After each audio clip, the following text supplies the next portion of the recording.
यो खेल खेलना चाहिए, यो जादू करना चाहिए, झूठ बोल के जादू करना चाहिए। मैं पूछना चाहूँ छू आज बीजेपी का जो एक चुनाव लड़ना चाहिए तो पूछना चाहूँ छू मैं कि ब्याह एक पत्रकार भाई बोल कि अंकिता भंडारी का हत्याकांड हुआ, आपको पता है, और अंकिता भंडारी का हत्याकांड जब हुआ तो उसमें आपका क्या रोल है, आपका क्या कहना है? तो उन बोले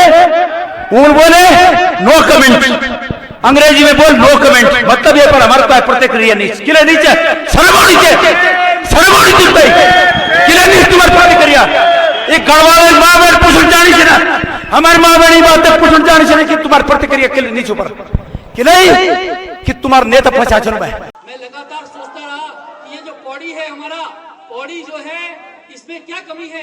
देश का कौन सा ऐसा हिल स्टेशन है जो पौड़ी के बराबर है? क्या मैं किसी हिल स्टेशन के बारे में गलत नहीं कह रहा हूँ, लेकिन मसूरी में, नैनीताल में और शिमला में ऐसा क्या है जो हमारे पौड़ी में नहीं है? यहाँ पर्यटन का विकास होना चाहिए, यहाँ पर्यटन को बढ़ावा दिया जाना चाहिए। हमारा लैंसडाउन है यहाँ पर, आप सब लोगों ने देखा है लैंसडाउन को। लैंसडाउन दिल्ली से सबसे नजदीक अगर कोई हिल स्टेशन है तो वो लैंसडाउन है। क्यों नहीं लैंसडाउन के में भी विकास होना चाहिए? नमस्कार साथियों, मैं हूं मीरा रावत उत्तराखंड मीडिया से। तो उत्तराखंड में लोकसभा चुनाव जो है 19 अप्रैल को होने हैं पहले चरण में, और नामांकन प्रक्रिया यहाँ पर पूरी हो गई है। तो 56 उम्मीदवार चुनाव मैदान में हैं और नामांकन होने के बाद अब जो है चुनाव प्रचार भी तेजी पकड़ने लगा है। तो आज हम बात करेंगे उत्तराखंड की 5 सीटों पर। जो पहला परिदृश्य जो अभी दिखाई दे रहा है नामांकन के बाद, उस पर हम बात करते हैं। तो सबसे पहले मैं जिक्र कर रही हूँ अल्मोड़ा लोकसभा सीट की। अल्मोड़ा लोकसभा सीट पर हरीश रावत, बच्ची सिंह रावत, मुरली मनोहर जैसे तमाम बड़े नेताओं ने चुनाव लड़े हैं और 2009 में ये सीट आरक्षित हुई। तो उसके बाद यहाँ पर भाजपा के अजय टम्टा और कांग्रेस के प्रदीप टम्टा का लगातार आमना सामना हुआ है इस सीट पर। 2009 में ये सीट कांग्रेस के पास थी और बहुत कम मार्जिन से जो है प्रदीप टम्टा इस चुनाव को जीते थे। कांग्रेस ने ये सीट ली थी, मात्र 7 या 8 हजार वोटों से प्रदीप टम्टा जीते थे।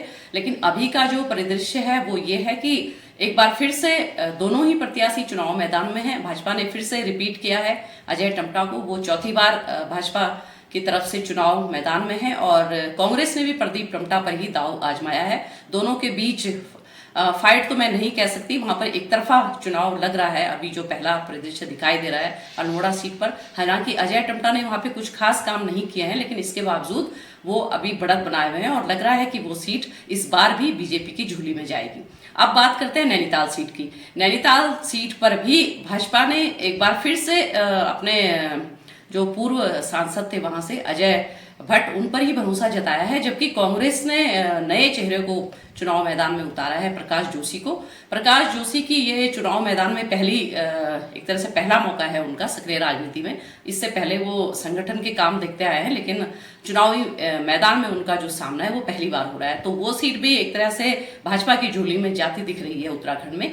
अजय भट्ट का कोई ज्यादा अच्छा फीडबैक तो नहीं है जनता में, और उनका अगर जो पिछली बार की उनकी सांसद निधि पर भी अगर हम देखें तो बहुत कम सांसद निधि उन्होंने खर्च की है, लेकिन लोगों के पास यहाँ पर भी कोई मजबूत विकल्प नहीं है।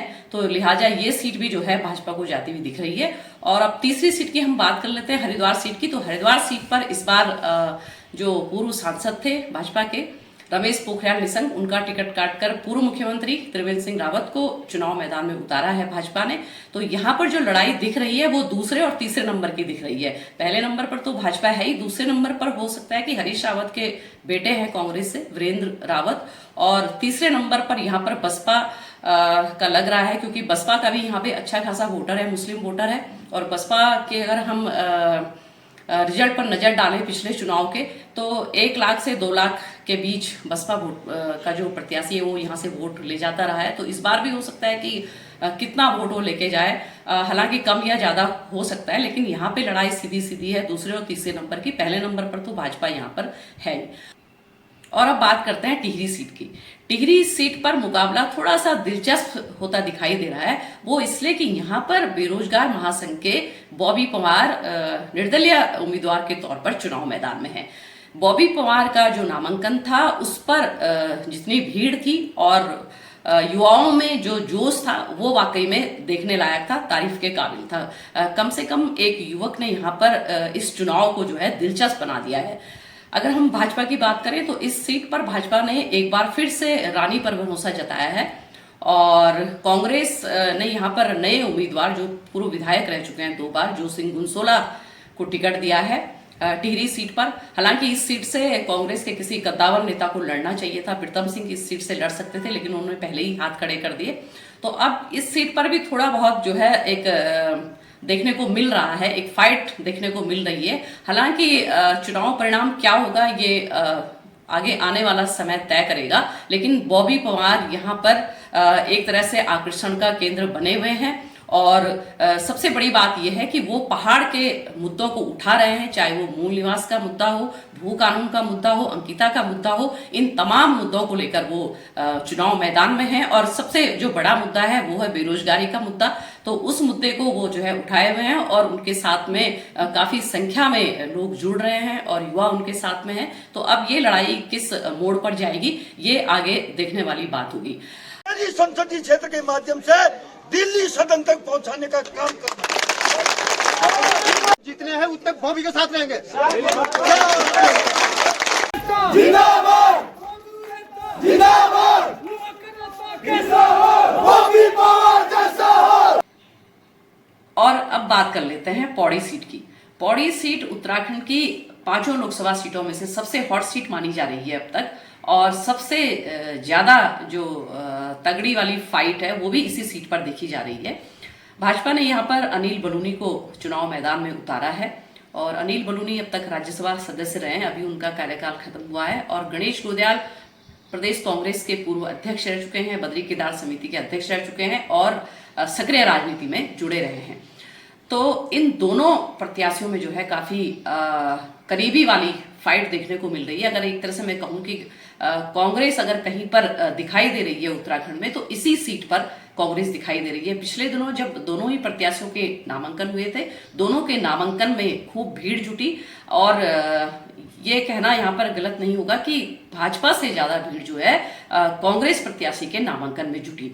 तो कुल मिलाकर देखने वाली बात यह है कि उत्तराखंड की इन 5 सीटों में अगर कहीं पर कांग्रेस थोड़ा नजदीक फाइट में आ रही है तो वो पौड़ी सीट है। अब ये आने वाला वक्त बताएगा कि इन सीटों पर किस तरह का मुकाबला होगा, क्या कुछ देखने को मिलेगा। लेकिन इस बार के चुनाव में जो वोटर है वो थोड़ा उदासीन सा नजर आ रहा है क्योंकि सबको पता है कि रिजल्ट क्या होने वाला है। तो इस वीडियो में इतना ही। आप हमारी वीडियो देखते रहिए और बने रहिए हमारे साथ।